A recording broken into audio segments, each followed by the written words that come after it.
this again. I'm somewhat handicapped. I do not know, the velocity of planet X. I don't know how close we are. But any, when you have a pressure wave in front of a moving object, even something a thin fluid as space, could some of this be? Let me answer your question. I see where you're at. Let me answer that. Okay. Is this a precursor? Is this some of this? No, absolutely it is. And I put, now you have to understand something now. I completed and had the original release of my report, the DVD disc. It's called Incoming. I called it Incoming, the story of NIBIRU. That disc was completed about the end of 2014. All right, about like October, November was when I first started talking about it. It was available about that time. So that's going back, 6 months or something like that. Mm-hmm. I had genuinely finished what I would consider the research and putting in the information and trying to edit this thing and all. It's just mind-boggling, like I said, the amount of information and whatever that's in it. The editing is just unbelievable. So my point is this. Back at that time, let's say as of before the first of this year, at the end of last year, of 2014, 7 months ago, it was done. It was finished and was down in California being manufactured, being made available, okay? Now, in there, I included some of the following. I said that the winter that we have going through now, and just, so to speak, phasing out of now, would be probably the most record-breaking winter in 100 years, and it is. In California, they're going into now the 4th year of a drought, that by the end of another couple of months, California will not be able to grow anything for 50 years. It's the devastating amount of drought and destruction to the crops in the southwest area of the United States is permanently devastating, probably injuring it already today to the tune of maybe 25 years before it gets back on its ground. Now, if it ever does. In the Northeast, all right, in New Jersey, New York, up there, Connecticut, the worst winter they have ever experienced since keeping records. I predicted that in the DVD. You will see that in the DVD where I talk about it. All right? The death, the animals are still falling out of the sky. You know, we still have that. You know that thing? It's been going on for about 4 years. You know, millions of fish. Over here in Idaho, 60 days ago, we had 2,000 Canadian geese fall dead from the sky in Idaho about 4 weeks ago. See, that was not on any news report that I would have picked up. Yeah, and again, and when you know this, you can look it up and you will find it, in some little crack someplace. Yeah. But nonetheless, fortunately, because of the internet, you can look these little things up. Okay, but if you're not a guy like myself who does it full time for the last 30 years, see, I have my tentacles are out all over the place. I have people calling me about some stuff that I don't even want to hear. I mean, talking about goofy things. But I always have my feelers out, and when you put it all together, all of a sudden you look at it and say, "Oh, wow, wait a minute! Like how come there's like in the last 4 years, 4 years." How come there's astronomers dying? People that are studying Planet X are being killed. 12 of them in one gondola in Switzerland at a meeting of astronomers, guys that were working on Planet X information. The cable broke and 12 of them were dead. End of story for those guys. There's about 50 of them in the last few years. As of today, there's probably 50 dead bankers, guys that were 29-year-old heads of international banking overseas that killed themselves. The numbers of bankers who are finding out about the application of funds and where the money's disappearing to is tremendous. They're all dead. They're killing them. They're killing them like crazy to keep them quiet. A lot of other people, good friend of mine, a fellow in '95 that I had met, his name's Phil Schneider. He was an engineer in some of these underground facilities back in the 90s. He had built and designed 13 of them for the government.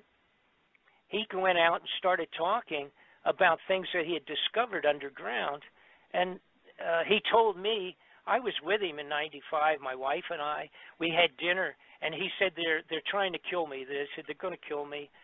There's no question about it. They can't handle what I'm talking about. I'm explaining these underground facilities. They're going to take me out. And he said, he sat down with me, as a matter of fact, and he said, I'm telling people things here in '95 that they don't understand, don't believe, that it's way over their head. He said, Bob, you've been on the road doing these presentations for a while. Is there anything I can do so that the people will believe me that this stuff is real, what I'm telling them? And, of course, he had some extraordinary tales. And I said, and some of the things back then, I wasn't sure. I didn't know if this guy was pulling my leg, pulling everybody's leg. But when he sat down with me and he said, I need your help, because if I should leave some of it out, tell me what to do with that. Do I dare talk about this and this and this, or should I only tell them half of what I know? What do you think, Bob? And then, of course, I answered the best I could. But also, before I left, we were speaking together at I think it was in Denver, Colorado. And before I left, he said, I want to give you some of my books because I worry about being dead, so being killed, eliminated. And so I took some of his books. He gave me things, included his father's book, a couple things of his father's, when he was an engineering designer for Adolf Hitler. It was very precious stuff for him. But he passed them on to me, and 2 weeks later he was murdered. He was dead. Wow. So the point that I'm making about this is that if this stuff is not serious, and if the bad guys are not really trying to keep this stuff quiet, then why are they doing all these things? Why are they creating drills that can go inside a granite mountain and bore a hole big enough so that it goes in and they back it out and you can drive an 18-wheeler in the hole that they just dug? In China, they are so concerned with getting these underground facilities completed, they built the drill that I'm just described to you, but 3 times that size, so that, think about that. Now, I'm talking about a drill that can go into the side of a mountain and drill a hole, come back out and be big enough for an 18-wheeler to drive in the hole. Now we're talking... Like a tunnel boring machine that we know of, for example, that built the tunnel underneath the English Channel. Yeah, it's a big... Okay, but the Chinese have built one that's one on each side of the size that I was just talking about, and then one in the middle that's 1.5 as big as both of those. And it's all on one big operation, one big drill. That's what the Chinese are doing. Now, these people aren't stupid. So if they're doing it, and our government's doing it, and the European governments are doing it, and Russia is doing it, why? All right? Now, they are also filling it with survival foods for many years for thousands of people into all of these facilities. They are putting that in last year and this year on the basis that they're going to need it in the next couple of years. They're not putting it in for 50 years down the road. They're putting it in for tomorrow. They're putting it in for as soon as they need it it's going to be there, and they're already full up to the brim with survival foods. All right. Next question. People ask. Next question. Go ahead. Go ahead. Okay. Next question I have. Obviously, as I was listening to you, I was reading down here through chapter 6, 7, and 8 of the Book of Revelation. And now, as I've even stated on my radio show, which is tomorrow night, with limited knowledge based on what I've read here over the last couple of years about Planet X, the effects that I read here in about the sixth seal being broken makes perfect sense, with the passage of Planet X.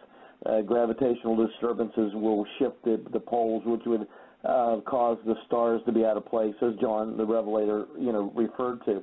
But as I look at this, obviously there will be casualties, those that are not, in quotes, selected to or allowed to hide away. But also, Scripture is rather clear that there's going to be a large number that are going to obviously survive the passing of this thing. But what I'm curious about, and this is just an opinion, I'm just asking an opinion question, is going to somewhat come out of the clear blue sky. I believe, in the rapture of the true believer, the removal, Scripture tells us we're spared from God's wrath. I do not really look at God's wrath beginning until pretty much after the seventh seal is broken. And so what I'm curious is, with respect to just getting your opinion, the rapture of the church, and I am a pre-tribulation rapture person.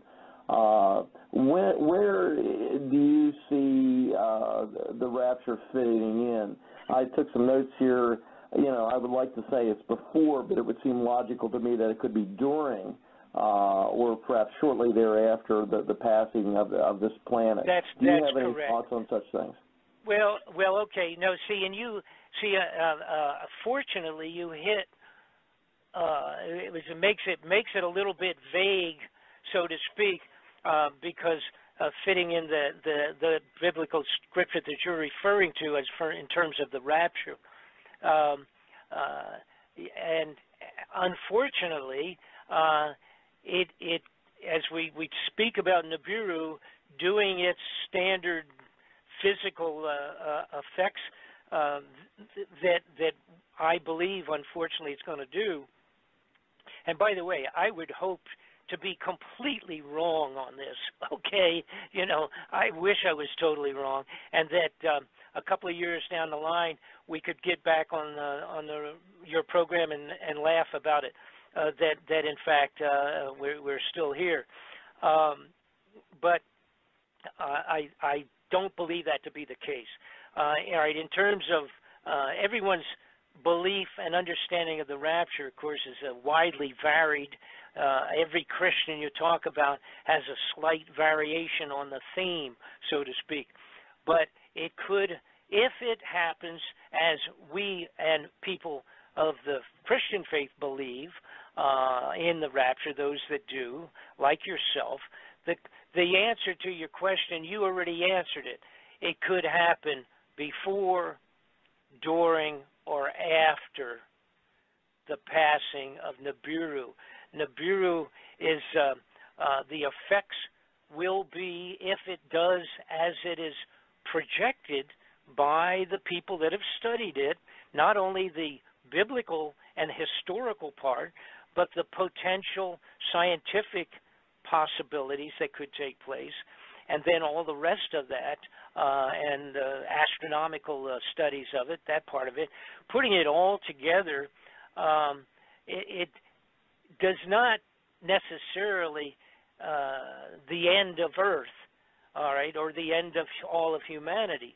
Oh, no, but it is, I believe, unfortunately, just strictly from looking at the fact that it previously has passed by, that it will cause tremendous floods, number one, due to the gravitational effects on the globe in general, pulling and pushing.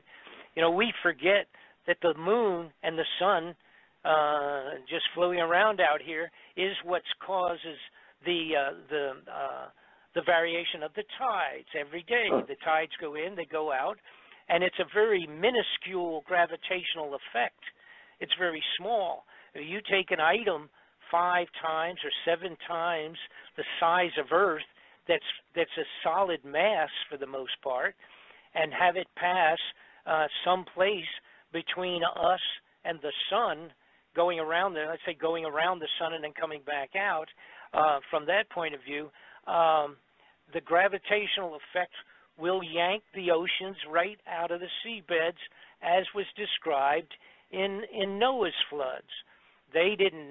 They had no idea where the rains would come for 40 days and all of that. But see, there's a lot of things also, like the stars. I'm going to give you a simple possibility when we talk about the stars disappearing from the sky for a period of time. All right, that happened the last time Yellowstone's volcanic mountain blew up. When you looked up, if you were in the middle of the United States for the following 5 months or so, you wouldn't see any stars. That's true. So to a biblical person, it doesn't have to mean that the entire Earth is moved in its location or anything like that. If we have 15 volcanoes go off, serious ones, at one time, the stars will disappear for some unknown period of time. And all we're talking about is the residue in the air, the dust and the junk in the air. Even if you didn't have NIBIRU, okay? Follow me? So, and by the way, I also predict in my DVD there several months ago when we finished it that volcanoes would be reactivated. They already are. Are you aware that there are as many as 45 active volcanoes as we speak blowing the top? Yes, 45 as a matter of fact, I today. am. It's something I check out somewhat frequently. Right. Yeah, and also the dramatic increase in earthquakes. Yes, and in volcanic activity. Most people are not aware of it. It's gone up dramatically here, particularly within the last year on a consistent basis. Yes, sir. And I describe it as this. I describe NIBIRU's return. It's beginning to come back in from way, way far out beyond Pluto, and crashing its way back again through the solar system. And I described it as kind of like a bowling ball going down the alley and hitting the pins, because as it goes through outer space, you know, our entire solar system is as sensitive as the human body. And if you hit your toe real bad, you get that signal up in your brain real fast. All right. If you have difficulty walking or problems with your feeling on the end of the fingertips, you know all about that real quick. That affects your entire body, and that's what's happening already. That's why in the last few years, the tremendous numbers of animals, the whales don't know where to go. They don't know north from south. The birds are having problems. The bees are having problems. They can't find their hives. All right. The other day, by the way, I also mentioned in the DVD, be aware of the aurora borealis starting to pick up, and that's primarily from solar flares and electromagnetic forces coming out of the sun. The sun, as we speak, in the last 6 months to a year, has had some of the craziest reactions to something that it has had in 1,000 years. We're watching electromagnetic storms. Tomorrow, they're anticipating the possibility of us being hit tomorrow, actually, being hit with an extraordinary solar flare. We're going to be lucky if it misses us, because a big one took off day before yesterday, and if, in fact, depending on the location of it when the sun was facing Earth, as to whether we get a big one or a little one. Janet Napolitano, when she quit her job in head of the Homeland Security several months back, about maybe a year ago now, and also James Woolsey, the head of the Central Intelligence. He quit about the same period of time. Both of them, upon leaving, made a statement that everybody better be aware that we will be struck by electromagnetic force, probably from the sun, that will shut down half of the globe electronically. They both said, in their actual words, it's not a matter of if it's going to happen, it's a matter of when. And they would not elaborate. They didn't get into the fact that it's NIBIRU's effects. But nonetheless, my opinion is that that's what's doing it. My opinion on the weather around the globe for the last 6 months, which has been extraordinary. I'm talking in Russia. They had floods in different parts of the globe, floods, blizzards. They've had snow in Cairo, Egypt, that they hadn't had in 150 years or something like that. I heard that, but I didn't get a lot of details, but I picked up on that. Well, that's my job. And all of it, all around the entire globe, it's going crazy. Now I'm going to give you a better one. I found out, and this is also in the DVD, I found out that about a year ago or more, maybe even 2 years at this point in time, the planets starting out where Pluto is and coming back in towards the sun are slowly heating up in our solar system. They are bouncing, wiggling, or jiggling in their orbits. The surface of all of the basic planets have had entire changes in their chemistry on the surface of all the major planets, et cetera, et cetera. I wonder what would be affecting the basic geochemistry of a planet. Because first off, the chemistry varies on all the planets. It's all different stuff. Some of it's gas, some of it's dust mixed with gas, some of it's hydrogen, some of it's sulfates, etc. But because of just the changes in heat and atmospheric pressure, movements, etc., like making a wave in the bathtub. You know, if you push your hand in the tub at the one end, it's going to end up hitting the other end of the bathtub, and that's what's taken place with NIBIRU at this point, and all of its junk that's coming with it. Brother Bob, I got to jump Yes, in here real quick because we've got people in the chat room that's asking some questions, and we've got some other things that we want to touch base on before we get done the show. We're down to about 17 minutes. It's been just an incredible ride here, and we sign off. That's going to take us a couple minutes. So really, we got about 14 minutes give left. me a couple questions. Okay, let's go ahead and do this. Brother John, thank you very much for joining us here tonight, and everybody tomorrow night at 9 o'clock. Something to think about with Brother John Glencoe right here on Interstellar Realities Radio. Once again, we're on with Bob Fletcher. That's BobFletcherInvestigations.com. And you need to go to that website and check out some of his research. I believe you will find it quite fascinating, to say the least. Just a couple things from our chat room. We always like to let people know that we're reading and we're here with them.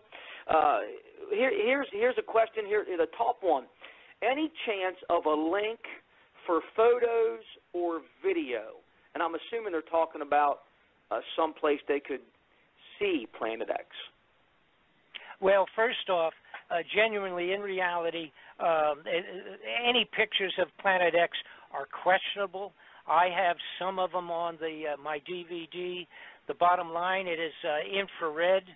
It's not. It has to be seen by infrared telescope of sorts at this time. Does not generate its own light. When it comes in closer, you will see it as a star in the sky as it grows bigger and larger as it comes in to go around the sun. But at this point in time, see, here's the problem, and it's also something that's a little difficult to put a handle on. Where is it? Okay, there's an argument as to whether it's 30 to 40 degrees off of our plane, what they call the plane of the ecliptic, which is where basically the planets are all on a reasonably flat plane, okay? Give or take a few 100 million miles. All of our planets are pretty much on the same plane circling around, okay? If it is coming in on our plane, that's one thing. If it comes in, coming in close to our same plane that all the planets are on, that's one time schedule. If it's coming in from below or above on an angle of 30 degrees or so, which a lot of people think it is, then it will be a whole different story on the schedule of arrival. And the problem is, if it's behind the sun at any given point in time, it's like somebody says, where can we see it? Where can we see this thing? I have a great telescope. Well, you don't have one big enough unless you're the government. But number two, you don't know where to aim it. And the visual place where it may be at any given time would take an extraordinary amount of mathematical analysis.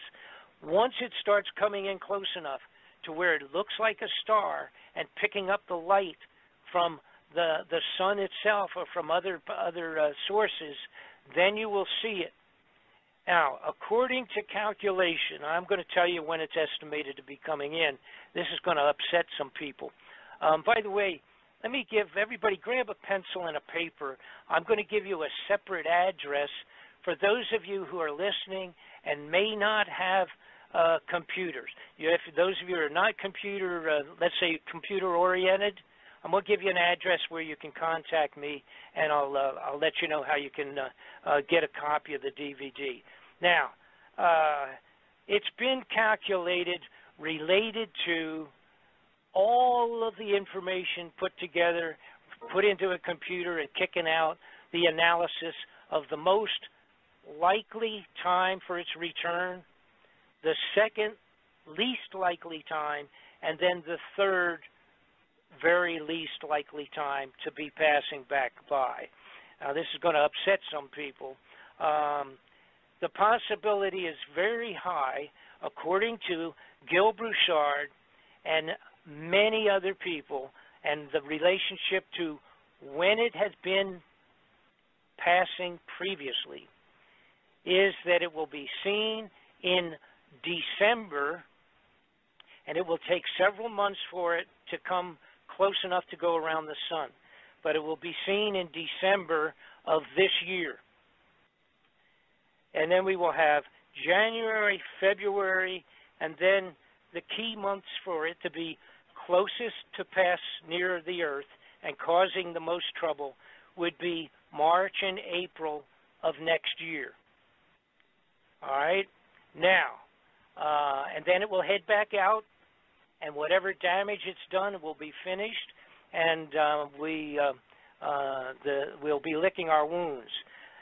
If it is not seen, and what I'm talking about seen is where it's up there and it looks like a new star up there in the sky coming inward, it will be getting bigger every month, every week, a little bit bigger. It will look like a single star originally, even though there's probably a couple of moons going around with it and a lot of space junk. It'll be seen in December. It'll get bigger in January, February, and then March and April, make its journey around the sun and back out. The journey around the sun and back out is probably 155 days. Now, all of the best scriptures and information related to when it had passed before and was written in, logged in, and drawn, sketched out, and all the rest of that, it has always been, apparently, in March and April, like the Passover period of time. All right? So if, in fact, I would say if, in fact, we don't see it this December, and with it coming in, then we probably have a complete year to wait for it to come.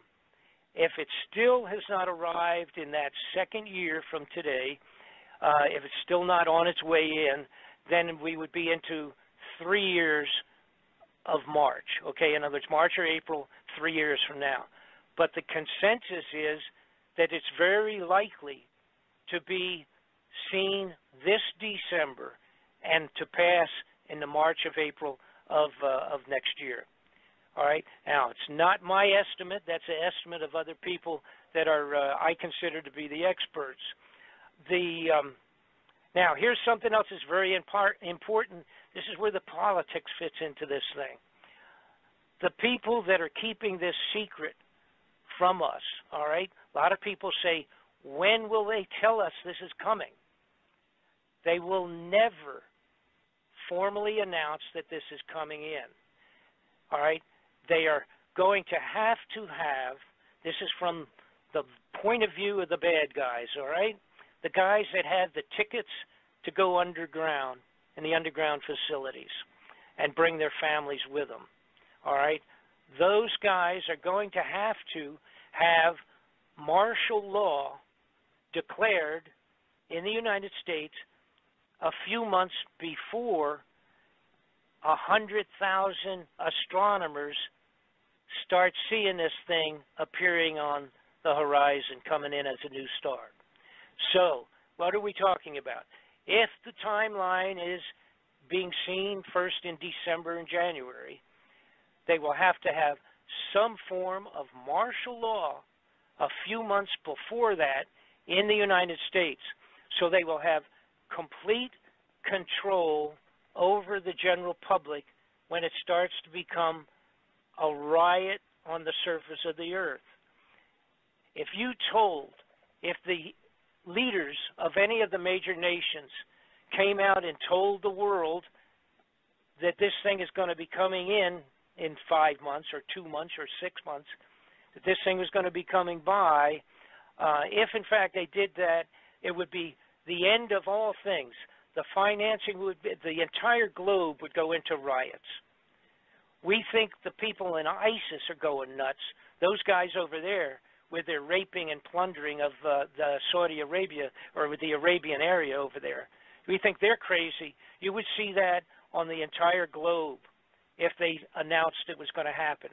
So it's not going to be announced. They will never tell us. Now, the next question is, how would they get away with declaring martial law? Because they have to have the general public to go along with it. They can't just do this.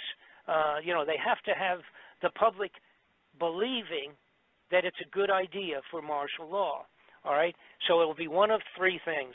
It'll either be some major terroristic acts, like 9/11 type thing, chemical, biological, or something like that, across the country in several places. Pull that off, the American public will accept martial law. If they announce that it looks like Russia is going to have a direct confrontation of World War III for some reason or another, and or Red China, that will be good enough for martial law. And the third one of possibility is obviously an outbreak of an uncontrollable disease like Ebola or something like that, getting large enough that it would be a believable reason for martial law. One of those three is going to constitute, and again, the best sign for people to understand when this thing might be coming around is when you see that martial law genuinely starting to take place. So then that's going to be the only thing that the average American public is going to be able to understand. And again, it could be even the solar flares. The solar flares that they were talking about, the head of the CIA, James Woolsey, the solar flares that he and Janet Napolitano was talking about, those will, when they pass, when a solar flare is big enough and passes across the globe, it will burn every bit of electronics, starting with all of our satellites, and then burning every single generation power on the globe, whether it's the entire globe or just half of it. That relates to how big and how much of a flare hits. When that happens, stop and think about it, folks. Everything is black. It's done. There's no power, no fuel, no food, no transportation, no police communication, nothing that depends on electronics will exist when one big solar flare does a trick on the globe. And again, all of these will be part and parcel to the passing of NIBIRU whenever that takes place. And unfortunately, it looks like it may be within 3 years. And again, our sign that's going to be a realistic signature is going to be when they pull the need for martial law in America. That's all I've got for you. Now, if you got any more questions, we're about running off the clock here. Yeah, we're just running off the clock, but I want to tell you, Brother Bob, it's been a real pleasure having you on the air with us tonight. Ladies and gentlemen, this is Bob Fletcher from BobFletcherInvestigations.com, and you can go over there right now. Let me, yes, you can do that. And those of you that don't have computers, got your pencil and paper. It's Bob Fletcher, Post Office Box 216, Bayview, that's Box 216, Bayview, Idaho, 83803.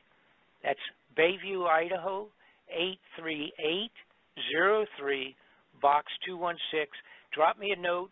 If you want the DVD, it's $24.95. We pay shipping, 4 hours, 2 discs. If you just want, drop me a note. I'll send you a copy of a catalog for those of you who don't have computers. I was surprised to find out the other day. I did a program, and I had forgotten about the folks that don't have computers, and I put out the address, and we had 100 letters. So whatever, it surprised me. There's a lot of people who still aren't plugged in out there. The writing is here. Do we know those lifts? Yeah. Iset, Isis, Neter, Hur, Nebu, the Horus name. Nusir, Ra, An Khadijat, the eternal seed or gift of life, or the eternal life gift. Nusir Ra is supposedly the name or who they relate the whole place to, this temple of the sun. He has another temple and a pyramid over there also related to him. And we can see that the writings also are not so, not so perfect. Not so perfect, yeah. Especially that they used to draw it first and then carve it. It's not very special. Yeah, it's not. There's other obelisks at Karnak they look like tool marks. Yeah. These ones. Here they hardly scratched that stone with any symbols. You can hardly see the symbol on it. You can hardly see it, yeah. Yeah. Same there again.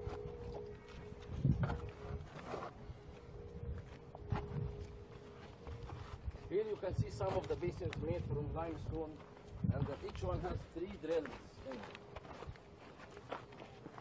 Again, the style of quarrying, creating millstones. These millstones were important. Very important.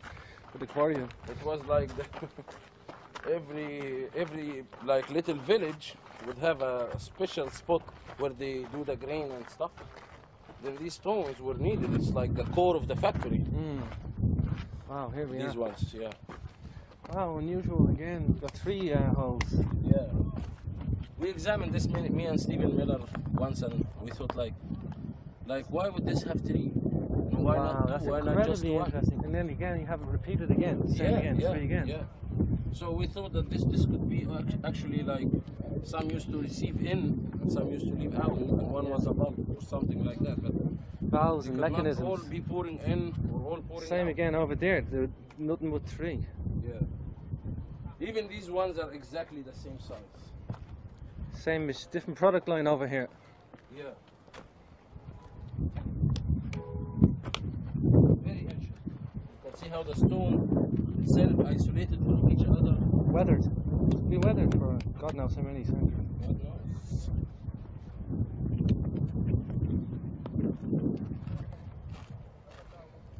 Two curious features as well, Yusuf, at the back, and you've got 2 channels as well, unusual channels. You've got 3 holes, but the 2 outside ones have a channel feeding them. Yeah, it was probably connected to copper pipes.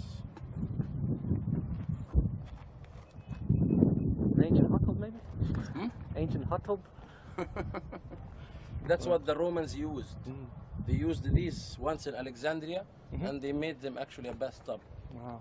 They just recycled But them. it was, of course, one of similar to these basins.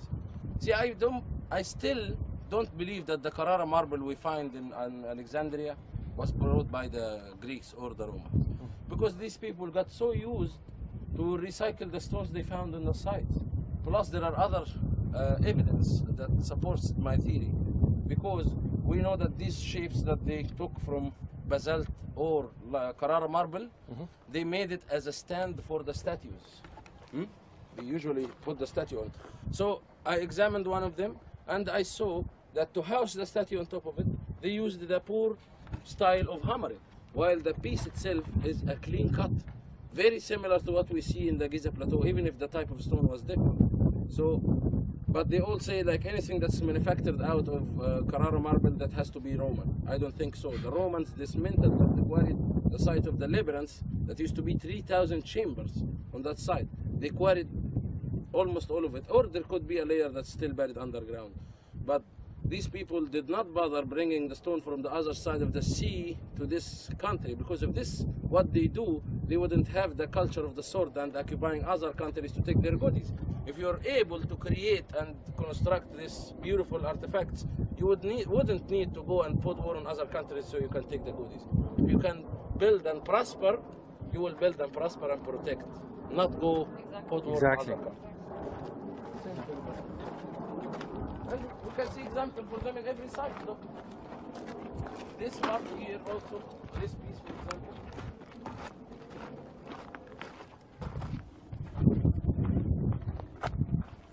Come on.